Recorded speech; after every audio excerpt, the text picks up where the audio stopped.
sepertinya aku tidak akan bertemu denganmu setelah ini, kata Rasul. Dan Mu'adz diriwayatkan nangis dengar perkataan Rasul SAW. Dan benar, waktu Mu'adz ke Yaman itu nggak ketemu lagi dengan Rasul SAW karena Rasul sudah wafat. Jadi ini diantara wasiat terakhirnya Rasul SAW. Dan wasiat terakhir biasanya ini paling luar biasa. Kedua, annaha wasiyatun yahtajuha kullal insanin mahma alat manzilatuh. Wasiat ini, nasihat ini dibutuhkan oleh setiap manusia, setinggi apapun jabatannya, sebesar apapun ilmunya. Karena nasihat ini disampaikan kepada Mu'adz. Dan siapa di zaman ini yang bisa mengalahkan Mu'adz? Kalau Mu'adz aja butuh, bagaimana dengan kita? Yang ketiga, nasihat ini istimewa karena nasihat ini mencakup kebaikan dunia dan akhirat. Kebaikan dunia dan akhirat. Yang keempat, kata para ulama, nasihat ini mencakup wasiatnya Allah dan wasiatnya Rasul sallallahu alaihi wasallam. Jadi ini nasihat yang Rasul sallallahu alaihi wasallam berikan kepada seorang anak muda yang hendak ingin berpergian ke Yaman. Pengen safar. Lalu apa sih nasihat dari Rasulullah SAW kepada Mu'adz bin Jabal? Nasihatnya adalah Rasulullah SAW bersabda, Ya Mu'adz, wahai Mu'adz, ittaqillah haitsuma kunta wa atbi'is sayyi'atal hasanata tamhuha wa khaliqin nas bi khuluqin hasan. 3 nasihat dari Rasul. Wahai Mu'adz, bertakwalah kamu kepada Allah dimanapun kamu berada. Iringilah, yang kedua, iringilah perbuatan burukmu dengan perbuatan baik yang dapat menghapusnya. Yang ketiga, bergaullah dengan manusia dengan akhlak yang baik. 3 ini. Apa yang pertama, Pak? Apa yang pertama? Bertakwalah kepada Allah dimanapun kamu berada. Yang kedua, bergaullah dengan manusia. Yang kedua, iringilah perbuatan buruk dengan perbuatan baik yang dapat menghapusnya. Yang ketiga, bergaullah dengan manusia dengan akhlak yang baik. Tuh 3 nasihatnya. Ya. Syekhul Islam Ibnu Taimiyah rahimahullah ta'ala, beliau mensyarah 3 nasihat ini sampai akhirnya jadi satu kitab namanya Wasiyatus Sughra. Karena nasihat ini walaupun singkat namun inilah nasihat yang sangat luar biasa. Kita lihat bagaimana Rasul kita sallallahu alaihi wasallam yang mulia itu mengatakan Mu'adz bin Jabal di nasihat yang pertamanya, ittaqillah haitsuma kunta. Wahai Mu'adz, bertakwalah kamu kepada Allah dimanapun kamu berada. Kenapa sabdanya Rasul sallallahu alaihi wasallam bertakwalah kepada Allah dimanapun kamu berada? Karena Mu'adz itu akan safar. Jadi kalau bertakwa jangan cuma di Madinah, Mu'adz. Kamu kan mau ke Yaman, di Yaman juga harus bertakwa, di jalan juga harus bertakwa. Itu nasihatnya Rasul SAW. Kenapa begitu? Jelas, ketakwaan itu lebih sulit untuk kita jaga saat tidak ada orang yang memperhatikan. Mu'adz contohnya. Mu'adz nggak kenal siapa-siapa di Yaman. Cukup mudah untuk Mu'adz bermain ke sana, bermain di situ. Sama kayak orang misalnya. Sekarang tinggal di Surabaya, nggak punya saudara di Jakarta, tapi punya tugas untuk safar ke Jakarta. Itu untuk melakukan dosa di Jakarta, peluangnya sangat terbuka besar. Tidak ada yang memperhatikan dia. Feel free. Nggak ada saudara-saudaranya, nggak ada teman-temannya, nggak ada sahabatnya, nggak ada siapa-siapa. Dia mau maksiat juga nggak ada yang negor. Lihat, semakin dia bersendirian, semakin butuh dengan wasiat takwa.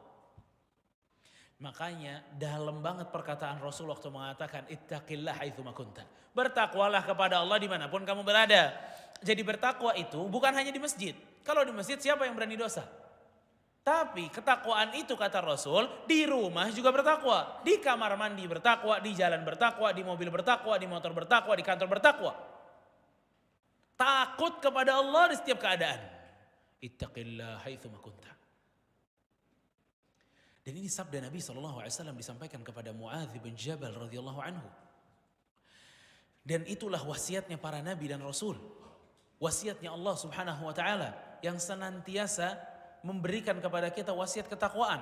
Allah Subhanahu wa taala berfirman, "Ya ayyuhalladzina amanu taqullaha haqqa tuqatih wa la tamutunna illa wa antum muslimun." Wahai orang-orang yang beriman, bertakwalah kalian kepada Allah dengan sebenar-benarnya takwa dan janganlah kalian wafat kecuali dalam keadaan Islam, tunduk dan patuh kepada Allah. Dahulu waktu ayat ini turun, ya, maka para sahabat Nabi SAW mereka beribadah kepada Allah dengan sebenar-benarnya takwa hingga lukalah jidat mereka, lukalah kaki mereka, bengkaklah kaki mereka karena mereka ingin mengejar haqqa tuqatih, sebenar-benarnya takwa. Jamaah rahimakumullah. Kita mungkin dengar kata takwa ini bukan sekali, udah puluhan tahun. Dan mungkin sebagian kita bertanya, apa sih takwa? Apa yang dimaksud takwa ini apa? Kita disuruh takwa itu disuruh ngapain maksudnya?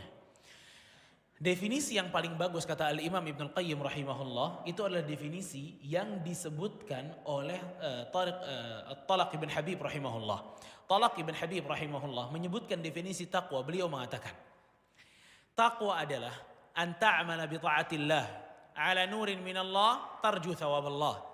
Takwa itu adalah kamu berbuat kebaikan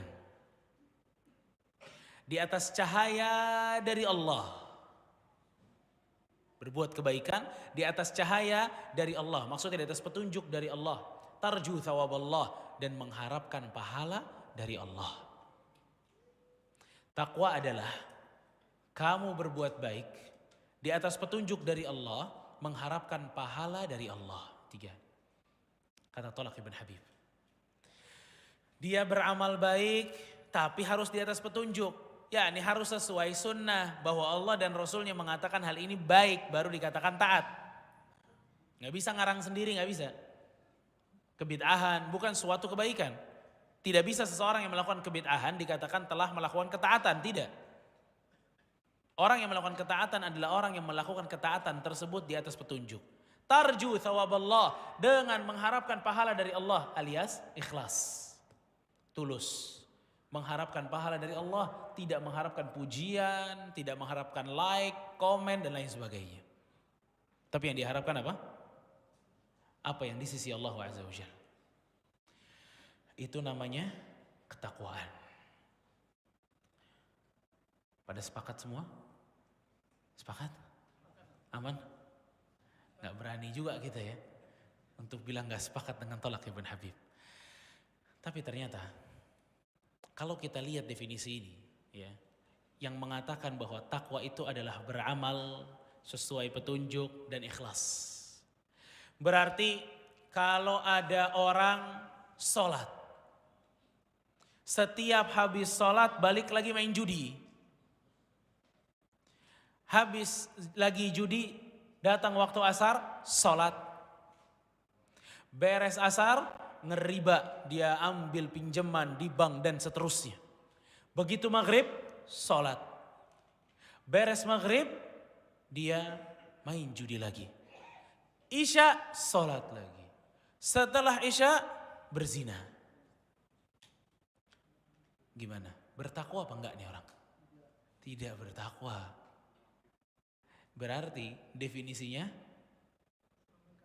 belum lengkap. Memang belum lengkap definisinya. Karena takwa gak cuma urusan amal baik. Talaq ibn Habib melanjutkan, beliau mengatakan, antatruka ma'siyatallah ala nurin minallah takhaf adzab Allah. Takwa itu juga adalah kamu meninggalkan maksiat di atas petunjuk dari Allah karena takut dengan azab Allah. Itu dia namanya ketakwaan. Amal ibadah jalan, kemaksiatan berhenti. Itu namanya apa? Takwa. Kadang ada orang yang cuma bisa beramal saja tapi tidak bisa meninggalkan maksiat, ini belum bertakwa. Atau ada orang yang meninggalkan maksiat saja tapi tidak beribadah, ini juga bukan takwa. Yang takwa pada saat hal ini dua-duanya berjalan. Dua-duanya berjalan. Ya. Maka jamaah rahimani wa rahimakumullah, ada sebutan orang namanya STMJ, sholat terus maksiat jalan. Ya, dia sholat terus tapi maksiat jalan juga. Ini gak takwa. Yang takwa itu Pada saat kita mampu sholat dan kita jaga diri kita dari kemaksiatan. Itu dia takwa. Itu yang yang Rasulullah SAW katakan kepada Mu'adz. Wahai Mu'adz, tinggalin maksiat dimanapun kamu berada. Wahai Mu'adz, beribadah dimanapun kamu berada. Lagi di kamar sendirian, beribadahlah. Jauhi maksiat. Lagi berduaan dengan handphone, beribadahlah dan jauhi dari maksiat. Karena subhanallah, ini dalam banget sebenarnya nasihat Rasulullah SAW kepada Mu'adz, terutama untuk para pemuda. Ya, karena biasanya kemaksiatan itu sangat mudah saat kita hanya berduaan dengan handphone kita. Begitu kita masuk kepada handphone kita, lihatnya yang jorok-jorok, ada gambar porno, videonya, mendengerin musik, main judi, seterusnya. Semuanya dari sini. Lagi sendirian lagi. Kalau lagi banyak orang gak berani. Tapi kalau lagi sendirian, dia berani. Justru saat hanya Allah yang melihatnya, dia berani bermaksiat kepada Allah. Makanya Rasulullah SAW mengatakan, malulah kalian kepada Allah, layaknya kalian malu kepada seseorang di antara kalian. Kadang kita gak mau maksiat kalau ada yang lihat.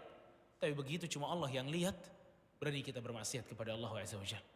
Makanya subhanallah, Imam Ahmad pernah menyebutkan satu syair, kata Imam Ahmad, kebaikan Allah turun kepada kita, sedangkan kemaksiatan kita selalu naik kepada Allah. Maka jamaah rahimani wa rahimakumullah, terutama para pemuda ataupun pemudi, ya, ini harus pinter-pinter ngejaga diri kita dari bermaksiat di kala sendirian. Karena ternyata petuah Rasulullah SAW itu cukup dalam mencegah seseorang bermaksiat di kala sendirian. Di kala sendirian. Kata Al-Imam Syatibi rahimahullah, beliau mengatakan bahwasanya miniatur keadaan kita di kuburan itu adalah bagaimana keadaan kita saat sendirian. Itu yang akan kita dapatkan di kuburan. Kalau kita ingin melihat potret nasib kita di kuburan kita nanti pada saat kita sendirian, lihatlah potret kehidupan Anda saat Anda sendirian. Karena di kuburan kita sendirian, apa yang kita lakukan di dunia saat sendirian, itulah yang akan kita dapatkan di kuburan. Kalau kita bisa berbuat baik, maka di kuburan pun dapat kebaikan. Namun kalau kita maksiat saat kita sendirian, maka keburukan yang akan kita dapatkan.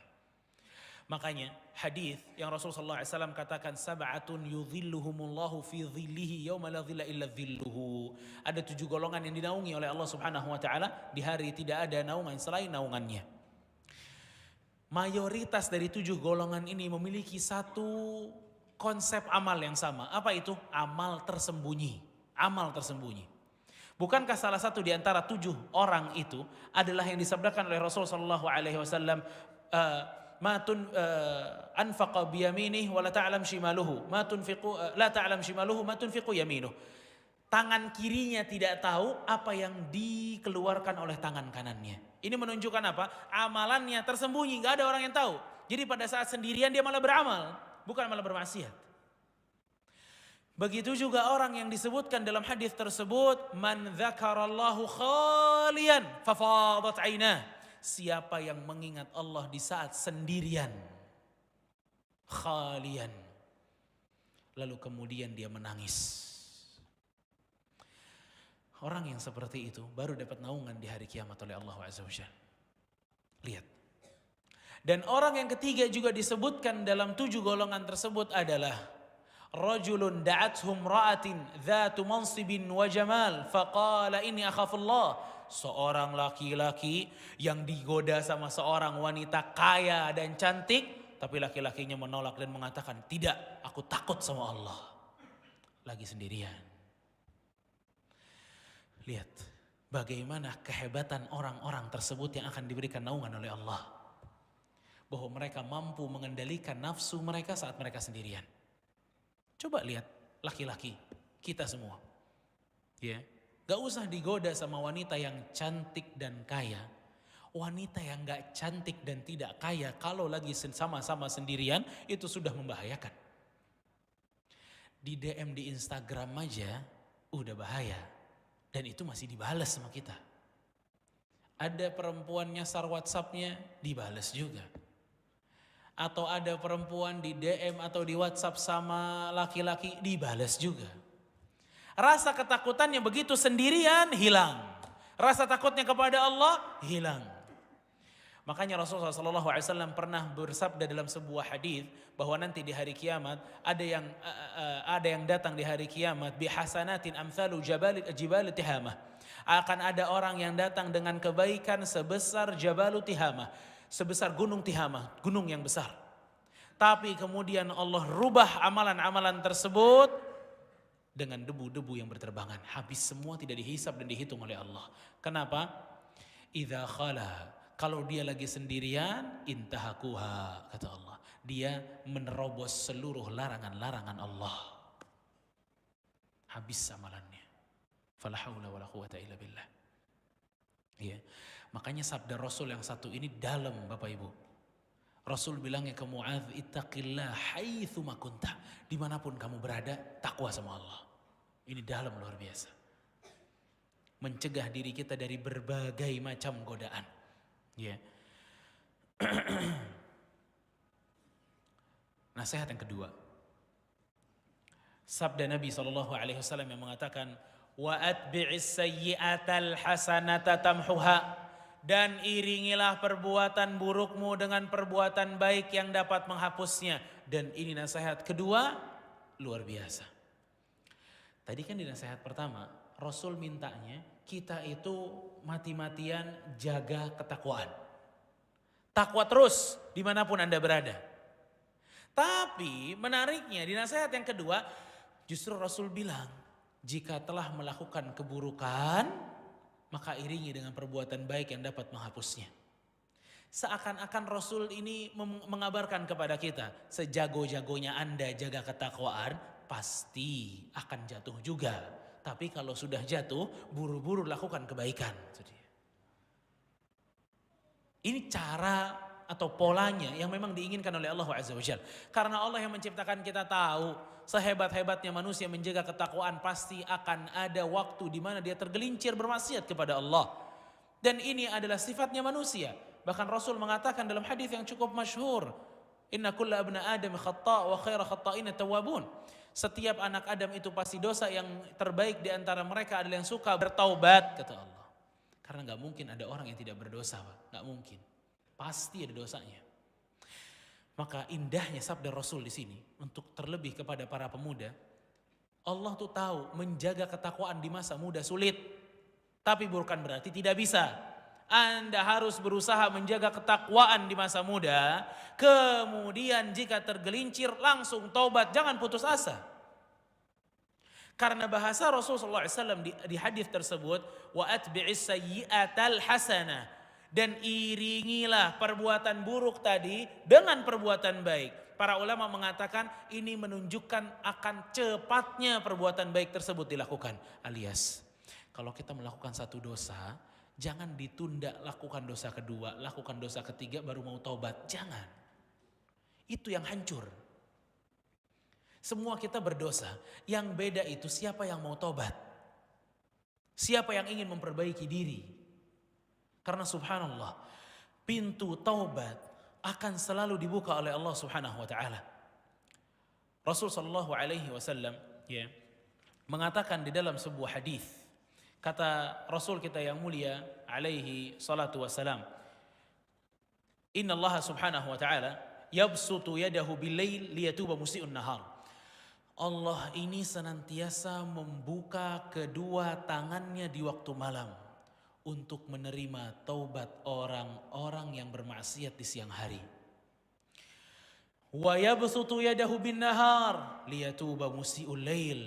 Dan Allah membuka kedua tangannya di siang hari untuk menerima taubat orang-orang yang bermaksiat di malam hari.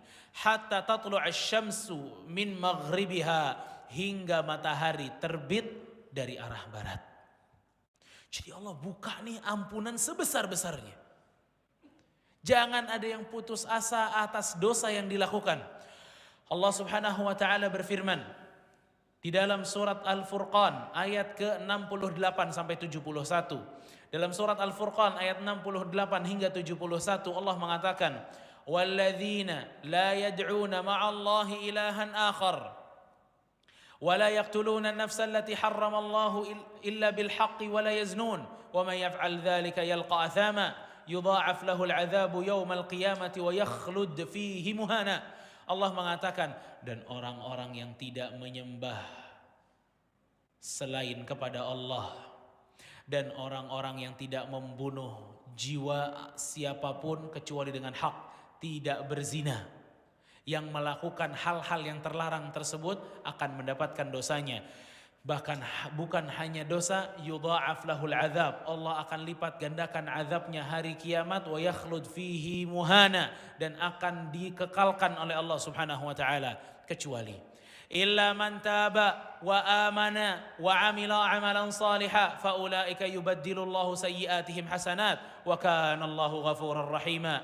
Kecuali bagi mereka yang bertobat, beriman, beramal saleh, maka Allah akan ganti dosa-dosanya dengan kebaikan demi kebaikan. Wa kana Allahu ghafurur rahima, dan Allah merupakan Maha Pengampun lagi Maha Penyayang.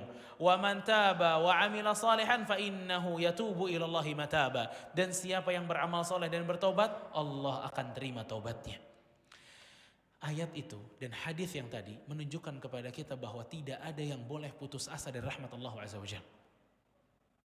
Justru tugas kita sebagai manusia yang lemah untuk memperbanyak taubat, dan inilah sifatnya orang yang beriman. Sifatnya orang yang beriman itu bukan taubat satu kali, tapi taubat berkali-kali. Beberapa anak-anak muda itu kalau disuruh taubat mikir-mikir, tapi kalau dosa nggak pernah mikir.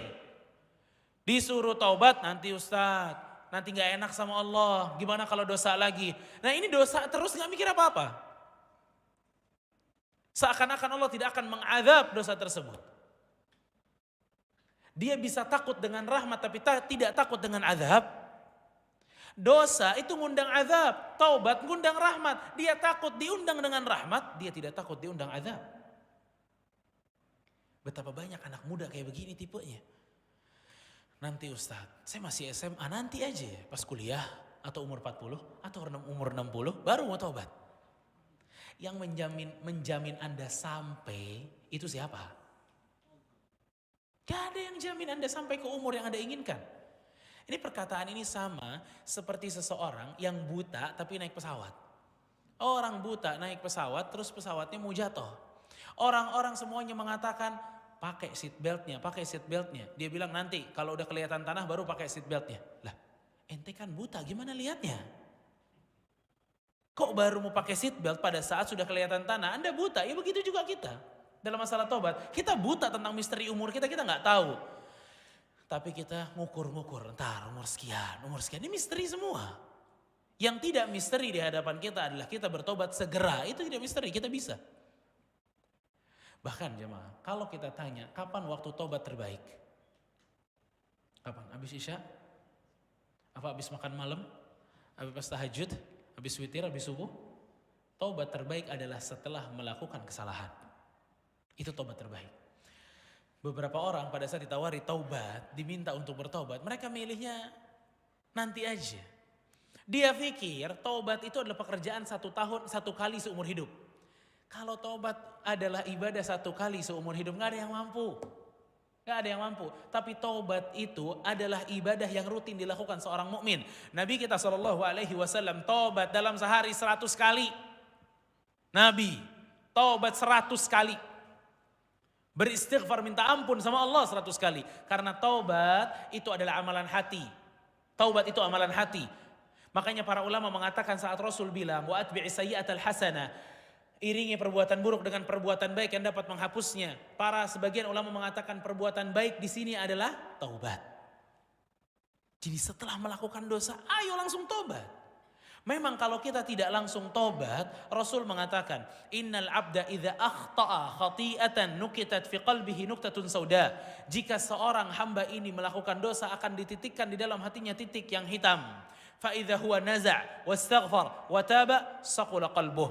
Tapi kalau dia kembali kepada Allah, dia bertaubat, dia beristighfar, maka dibersihkan hatinya. Wa in ada zida fiha. Tapi kalau dia balik lagi bermaksiat, maka ditambah lagi titik hitamnya hatta ta'luwa qalbah, hingga hatinya ini hitam. Begitu hatinya hitam, itulah yang ada dalam firman Allah dalam surat Al-Mutaffifin. Kalla bal rana ala qulubihim ma kanu yaksibun. Sekali-kali tidak. Itulah ran, hitam kelamnya hati seseorang karena apa yang telah dia perbuat. Ini menyusahkan seseorang untuk bertobat. Jadi dosa itu, ya, kalau kita pupuk terus, tobatnya tambah susah. Tapi kalau kita melakukan satu dosa terus kita tobat, itu tobatnya mudah. Ya, tobatnya mudah. Makanya Rasul kita alaihi salatu wassalam itu senantiasa mewanti-wanti untuk banyak bertaubat. Ya, selalu bertaubat kepada Allah Azza wa Jalla. Dan syarat kita agar ibadah taubat kita diterima oleh Allah Subhanahu wa taala itu ada 5. 5 syarat agar taubat kita diterima oleh Allah Subhanahu wa taala. Syarat yang pertama agar taubat kita diterima oleh Allah Subhanahu wa taala adalah al-ikhlasu lillah. Taubatnya tulus, ikhlas kepada Allah Subhanahu wa taala. Ikhlas berarti kalau orang taubat tapi tidak ikhlas, diterima tidak taubatnya? Tidak. Bagaimana contohnya diterima taubatnya yang ikhlas dan tidak diterima? Contoh misalnya, ada orang kebiasaannya itu minum khamr, ngebir terus, mabok terus. Mabok lagi. Satu waktu dia pergi ke dokter, dia bikin check up, ternyata levernya itu sudah bengkak bahkan sangat parah. Kata dokternya, "Pak, Bapak minum ya?" "Iya." "Ini gara-gara Bapak minum nih levernya jadi kayak gitu." "Oh, ya udah, dari sekarang saya gak bakal mau minum lagi." Nah, alhamdulillah dia meninggalkan khamr. Tapi apa alasan dia meninggalkan khamr? Apa tadi? Sakit. Berarti dosa dia minum khamr berapa tahun itu belum terhapuskan. Karena dia meninggalkan kemaksiatan bukan lillah. Ikhlas itu pada saat kita meninggalkan maksiat karena takut kepada Allah Azza wa Jalla. Ya, karena takut kepada Allah Azza wa Jalla. Ada orang pinjol sana, pinjol sini. Ternyata dia berhenti dari pinjol karena ribanya besar, karena bunganya besar. Karena takut ngelihat bunganya besar gak jadi. Bukan karena takut kepada Allah. Maka dosa ribanya yang sebelumnya belum dihapuskan. Ada orang berzina, bolak-balik berzina. Sampai di satu hari dia khawatir betul kena HIV AIDS. Maka begitu khawatir dirinya kena AIDS, dia berhenti dari perzinahan. Ini semua contoh-contoh taubat yang tidak ikhlas. Kalau taubat yang ikhlas, dia meninggalkannya lillahi azza wa jalla. Dia meninggalkannya karena rasa takutnya kepada Allah Subhanahu wa taala. Itu bakal dihapusi dosa-dosanya. Itu yang pertama. Syarat yang kedua, yaitu an yaqla'a 'anidz dzanbi, meninggalkan dosa tersebut. Meninggalkan dosa tersebut. Jadi meninggalkan dosa tersebut, ya, itu misal contohnya, ya, para ulama ahlu sunnah mayoritasnya mereka bersepakat bahwa rokok itu haram. Dan orang ini ngerokok tapi dia tahu ini haram. Dia tahu itu haram. Dan itu salah satu step yang baik. Dia bilang, "Aduh, aneh pengen tobat dari rokok." Cetek. Tobat. Faham maksudnya? Itu gak bisa diterima tobatnya. Sampai dia matiin rokoknya, dia tinggalin tuh rokoknya, dia baru dikatakan tobat. Sama, semua maksiat gitu tipenya. Pada saat dia meninggalkan dia suka lihat cewek-cewek di TikTok joget-joget, tapi dia bilang astagfirullah. Ini dosanya gak diampunin. Istighfar yang barusan butuh dengan istighfar lagi. Yang tulus. Karena syarat keduanya an yaqla'a minadz dzanb. Dia tinggalin dulu tuh. Itu syarat kedua dalam taubat. Ya, jadi dia harus meninggalkan kemaksiatan yang dia lakukan. Karena taubat itu jamaah bisa untuk satu dosa saja atau dua dosa saja atau tiga dosa saja atau bisa untuk keseluruhan dosa. Tergantung kemampuan seseorang, kemauan seseorang. Ya, berarti ini syarat yang kedua. Seseorang itu harus meninggalkan maksiat tersebut. Ya, udah masuk waktu adzan? Hah? Masuk, silakan adzan dulu.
Nah, Itu syarat yang kedua dalam bertobat. Syarat yang ketiga, an yandama ala ma madha. Seseorang itu menyesal dengan apa yang telah dia lakukan. Dan ini syarat yang cukup penting, ya. Mengingat bahwa para salaf itu mengatakan at-taubatu an-nadamah. Taubat itu ya penyesalan. Jadi nggak ada ceritanya taubat tanpa penyesalan. Ingat, taubat itu amalan hati dan penyesalan itu adanya dalam hati. Kita nyesel banget kenapa melakukan ini. Itu namanya taubat, penyesalan, ya. Fayandam ala dzanbi alladhi waqa'a minhu wa min alamatin nadam. Dan di antara tanda bahwa kita jujur, tulus telah menyesal dari dosa-dosa tersebut, an yakraha an ya'uda ila dzanb. Kita benci banget balik lagi ke dosa tersebut. Kita benci untuk kembali lagi kepada dosa tersebut. Kita benci. Ya. Kalau kita tidak benci kembali kepada dosa tersebut, maka kita belum menyesal. Apalagi ada orang subhanallah, dia taubat dari perzinahan misalnya. Dia taubat dari perzinahan, alhamdulillah sekarang sudah taubat. Tapi kalau nginget-nginget zaman dulu, dia sampai bilang, ya Allah indah banget di waktu itu.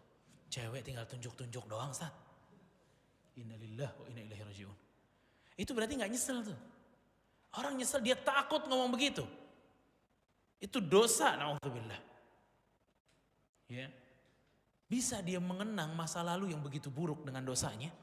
Ini tandanya penyesalannya tidak jujur. Dia harus nyesel senyesel-nyeselnya sebagaimana dia tidak mau dimasukkan ke dalam api. Benar-benar ogah banget.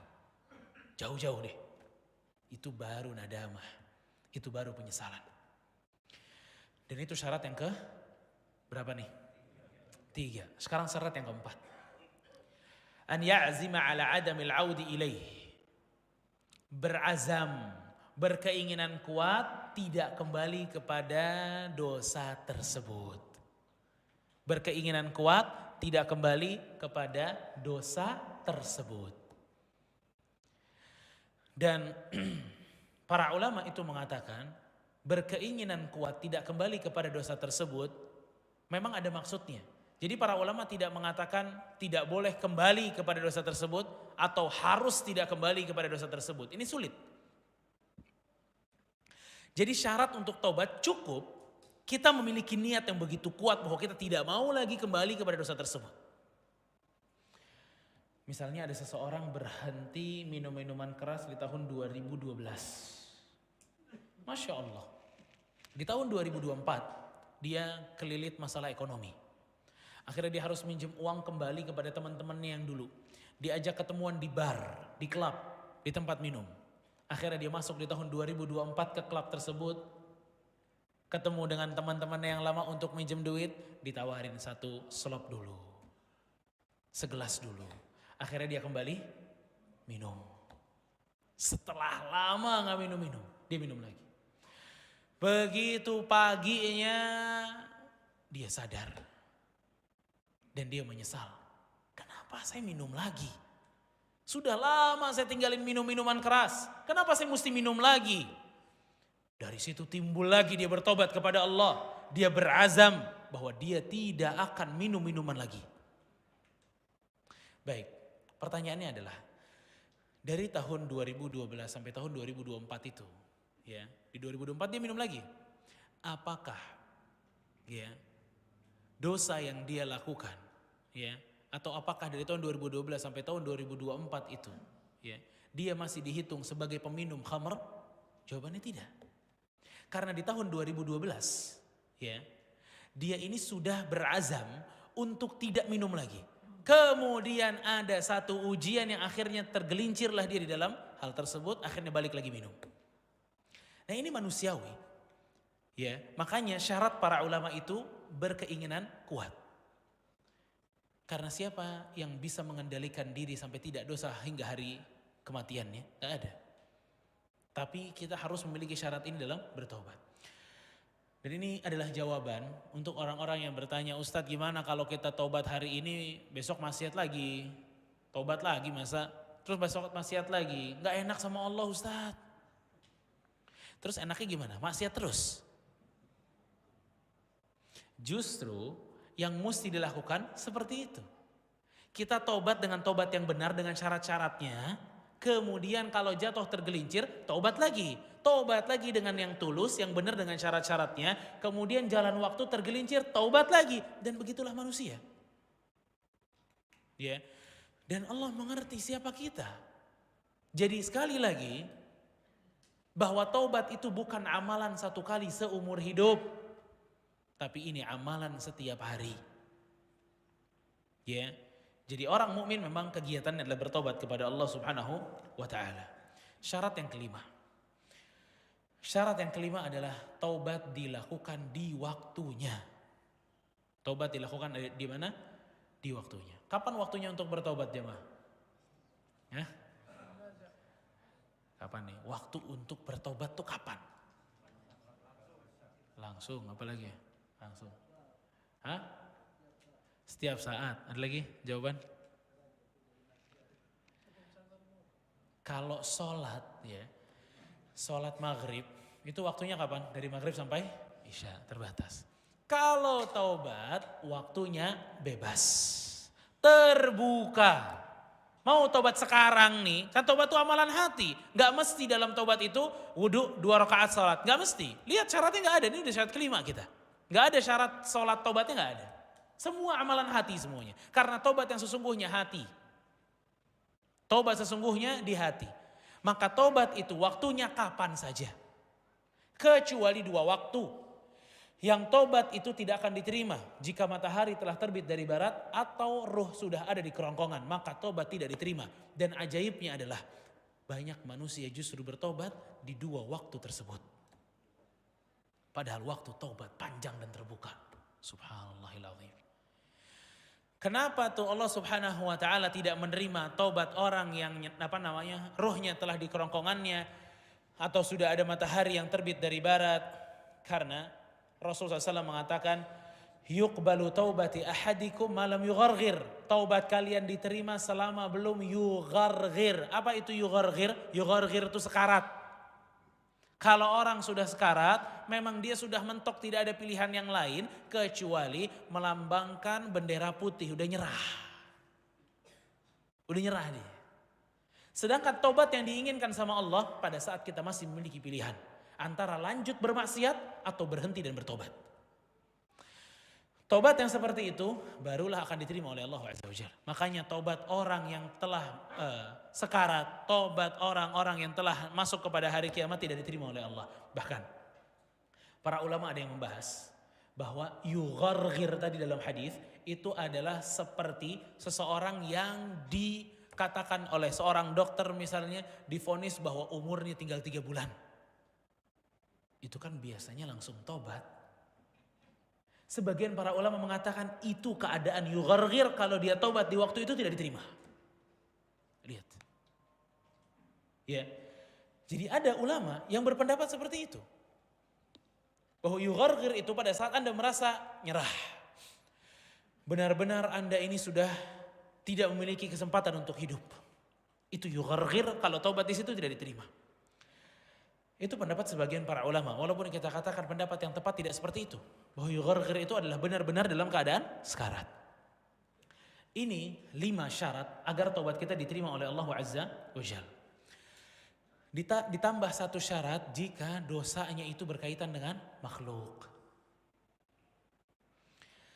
Kalau dosanya berkaitan dengan makhluk, maka urusannya dengan makhluk. Kalau kita pernah mencela dia, menggibahi dia, mengambil hartanya, semuanya diurus di dunia. Sampai selesai. Ada hutang, diurus. Ya. Dosa kita kepada makhluk itu diurus di dunia, tidak beres dengan taubat. Taubat itu dosa kita kepada Allah Azza wa Jalla. Bukan dosa kita kepada manusia. Kalau dosa kita kepada manusia, minta halalnya kepada manusia.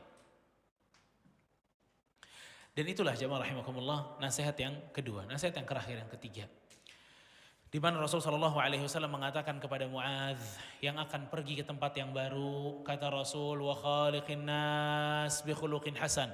Bergaulah dengan manusia dengan akhlak yang baik. Ini catatan untuk setiap para pemuda agar bisa bergaul dengan akhlak yang baik. Mau Anda perempuan ataupun Anda laki-laki, tetaplah bergaul dengan akhlak yang baik. Karena akhlak yang baik adalah orang-orang yang paling dicintai oleh Rasul sallallahu alaihi wasallam. Inna min ahabbikum ilai ahsanukum khuluqa. Kata Nabi sallallahu alaihi wasallam, di antara orang yang paling aku cintai adalah orang yang akhlaknya baik. Dan ingat, akhlak baik itu banyak. Ibnu Umar waktu ditanya akhlak baik itu, dia bilang talaqatul wajhi, wajah yang berseri, suka senyum, itu sudah melambangkan akhlak yang baik. Kalau mukanya ditekuk terus, itu melambangkan akhlak yang tidak baik. Menariknya adalah Rasul Shallallahu Alaihi Wasallam kalau ingin mengukur akhlak seseorang baik atau tidak, itu adalah dengan akhlak di dalam rumah. Maka para pemuda, para pemudi, teman-teman semua, barakallahu fikum, kebaikan kita di luar sama teman-teman kita, akhlak kita yang tinggi dengan teman-teman kita, itu tidak terhitung di sisi Allah jika kita di dalam rumah itu tidak baik kepada kedua orang tua. Di status nulis I love mom, di status ditulis aku cinta sama papa. Suruh ngambilin air marah-marah, suruh nyalain lampu marah-marah, suruh ganti gas ngomel. When I love mama, di mana I love mama? Akhlak yang baik itu terukur di rumah. Makanya Nabi SAW memberikan barometernya. Kata Nabi SAW, khairukum li ahlihi. Orang yang baik di antara kalian adalah orang yang sanggup baik kepada para istri-istrinya, kepada keluarganya, dalam rumah. Semuanya kelihatan. Ada laki-laki subhanallah, ya, kalau di dalam rumah nih kayak macan, ngaung terus, ya. Giliran di luar kayak kucing, ya, takut sana, takut sini, subhanallah. Giliran di rumah galaknya luar biasa, ya. Orang seperti ini tidak terukur menjadi orang yang akhlaknya baik. Orang yang akhlaknya baik itu dalam rumah. Dan di dalam rumah adalah orang-orang yang paling pantas diberikan akhlak baik dari kita. Tidak ada orang yang lebih pantas kita berikan akhlak baik dibanding orang-orang yang ada dalam rumah. Entah itu orang tua kita, anak kita, pasangan kita, mereka lah yang paling berhak untuk diberikan kebaikan. Dan juga poin tentang masalah akhlak baik ini ibadah. Dilakukan dengan keadaan ikhlas tulus kepada Allah. Jadi yang diharapkan saat kita berakhlak baik itu adalah balasan dari Allah. Kadang sebagian kita kalau ingin berakhlak baik ingin juga mendapatkan balasan dari sesama. Contoh misalnya kita menegur seseorang, menyapa seseorang. Kita mau nyapa dia karena kita tahu menyapa duluan itu akhlak baik. Kita senyum, assalamualaikum Pak. Ternyata dia cuma ngelihat melengos. Jalan. Kira-kira apa respon kita dengan keadaan tersebut? Apa respon kita? Oh, terakhir salam sama dia tadi terakhir tuh. Nggak bakalan salam-salam lagi. Kenapa kita putus asa? Karena kita harapin balasan manusia. Sebenarnya akhlak baik dalam Islam, kenapa Rasul akhlaknya kok langgang baik terus? Karena yang diharapkan sama Rasul apa yang di sisi Allah Azza wa Jalla. Bukan balasan dari manusia. Jadi balasan manusia mau kayak apa kayak, yang penting saya punya tugas mesti akhlak baik. Subhanallah. Itu ibadah akhlak namanya. Dan Rasul pernah ditanya, apa penyebab paling banyak menjadikan orang masuk surga? 2 kata Rasul. Taqwallah wa husnul khuluq. Ketakwaan dan akhlak yang baik. Itu dia, subhanallah. Itu ngalahin tahajud, ngalahin puasa sunnah, ngalahin semuanya. Akhlak baik. Ya. Makanya subhanallah jamaah rahimani rahimakumullah. Ini Mu'adz, anak muda. Dia mesti berakhlak baik dengan setiap orang yang akan ditemuinya. Ini Mu'adz sebagai da'i yang harus berakhlak baik kepada semua orang. Makanya sampai Nabi kita yang mulia alaihi salatu wassalam punya doa agar akhlak kita menjadi baik. Nabi SAW mengatakan, Allahumma hdini li ahsanil akhlaq wa la yahdi li ahsaniha illa anta. Wasrif anni sayyi'aha wa la yasrifu anni sayyi'aha illa anta. Allahumma hdini li ahsanil akhlaq. Ya Allah, tunjukkanlah kepadaku, berikanlah hidayah kepadaku untuk berakhlak baik. Tidak ada yang mampu memberikan akhlak yang baik kecuali Engkau. Wasrif anni sayyi'aha, dan palingkanlah dari diriku keburukan akhlak, dan tidak ada yang mampu memalingkannya kecuali engkau. Bayangin, Nabi SAW doa ini agar akhlaknya baik. Agar akhlaknya baik. Kalau Nabi SAW berdoa agar akhlaknya baik, bagaimana dengan kita? Kita lebih butuh untuk berdoa hal ini agar akhlak kita baik. Ya, makanya para pemuda ataupun pemudi, para syabab semuanya, ya, baiklah dengan orang-orang yang paling pantas untuk kita berikan akhlak baik. Karena tidak sedikit pemuda dan pemudi itu Masya Allah baiknya modus. Ada ikhwan baiknya sama akhwat, akhwat baiknya sama ikhwan, lembut banget.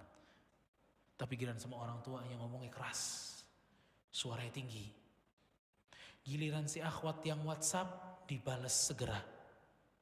Giliran orang tuanya yang WhatsApp tertunda. Ini bukan akhlak yang baik, itu akhlak yang buruk. Makanya jamaah rahimakumullah, inilah 3 nasihat Rasulullah SAW kepada seorang pemuda bernama Mu'adz bin Jabal radhiyallahu anhu, agar Mu'adz bisa menghadapi orang-orang di negeri Yaman dengan sikap yang baik. Mudah-mudahan bermanfaat apa yang bisa kita bahas pada kesempatan malam hari ini. Kurang lebihnya mohon maaf. Mungkin kalau ada 1 atau 2 pertanyaan saja dipersilahkan. Silakan, Pak.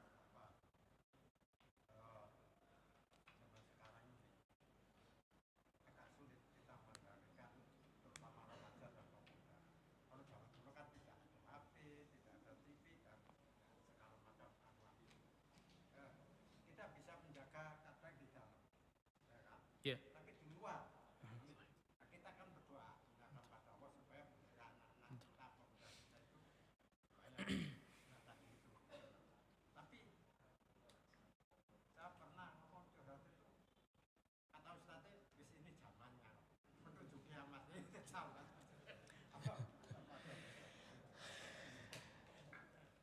La ilaha illallah. Iya.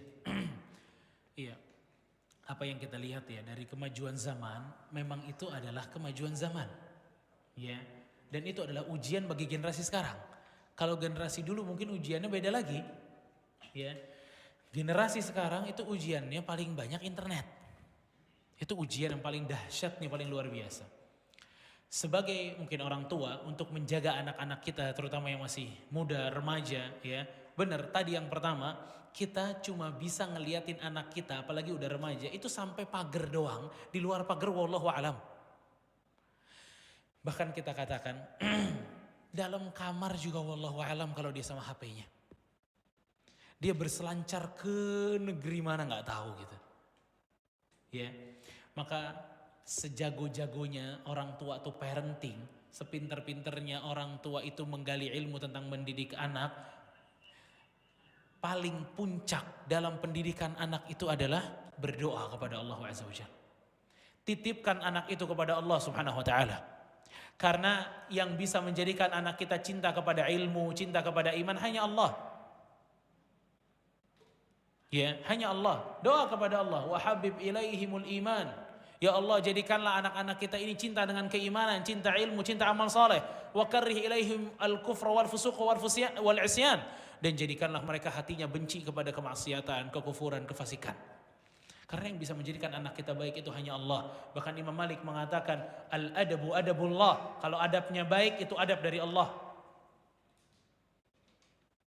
Makanya sebagai orang tua, ya, kita banyak berdoa kepada Allah Azza wa Jalla dan jangan menyalahkan zaman. Jangan nyalahin waktunya, kan terlarang kita bilang misalnya ini zaman edan.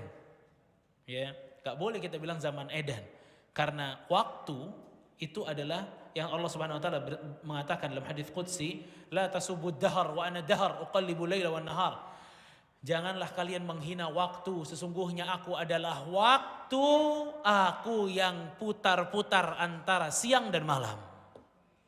Jadi gak boleh nyebut zaman ini zaman edan. Ya, ente yang edan. Ya, zaman begini terus. Ya, fa'ala kulli hal kita tetap berusaha untuk bisa menjaga anak-anak, menjaga diri kita. Karena separah-parahnya fitnah di zaman ini pasti ada orang yang diselamatkan oleh Allah Azza wa Jalla. Pasti ada orang yang diselamatkan oleh Allah. Gak mungkin Allah semuanya bikin binasa semua, tidak. Pasti ada di antara mereka yang selamat. Siapa yang selamat? Mereka yang memiliki ilmu, beriman dan beramal saleh. Ya, begitu. Allahu a'lam. Baik. Ada lagi? Siap.